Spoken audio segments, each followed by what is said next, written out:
The book, India, Government and Economic Life in Ancient and Medieval Periods, is an initiative by the Publications Division of the Ministry of Information and Broadcasting.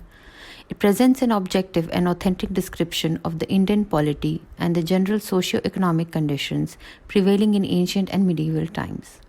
The book is part of the Gazetteer of India, History and Culture, published in 1973, which is one of the 4 volumes of the book titled The Imperial Gazetteer of India.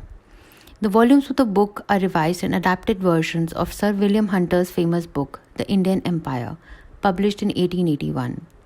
Sir William Wilson Hunter was a well-known Scottish historian, statistician, a compiler, and a member of the Indian Civil Services. The statistical account covers 240 administrative districts comprising of 128 volumes, which was condensed into the 9 volumes of the Imperial Gazetteer of India. Some of the distinct chapters from the Imperial Gazetteer of India have been published in the form of booklets. This book, India, Government and Economic Life in Ancient and Medieval Periods, is one of the several booklets published with an idea to provide correct information on the topic for the general public. The book constitutes of chapters on the nature of state and government, the administrative organization, industry, trade and commerce, and general economic conditions in ancient and medieval India. It gives extensive information on India's history in the respective periods. The chapter on industry, trade and commerce in ancient India lists the recognized inland and foreign trade routes.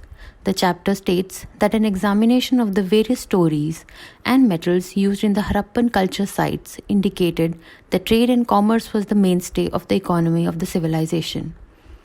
The section on trade and commerce in the medieval period gives a fairly comprehensive picture of the pattern of trade between various regions of the country in the 17th century. It describes the introduction of the opening of the direct sea route between India and Europe at the end of the 15th century, when Vasco da Gama reached India in 1498 AD. The book is a perfect source of comprehensive information on Indian history, a historical reference work especially useful for history lovers and students. Though a historical gazetteer is an information-heavy piece, this book has been compiled in a manner that gives an average reader a vivid and interesting account of the times that are less written about.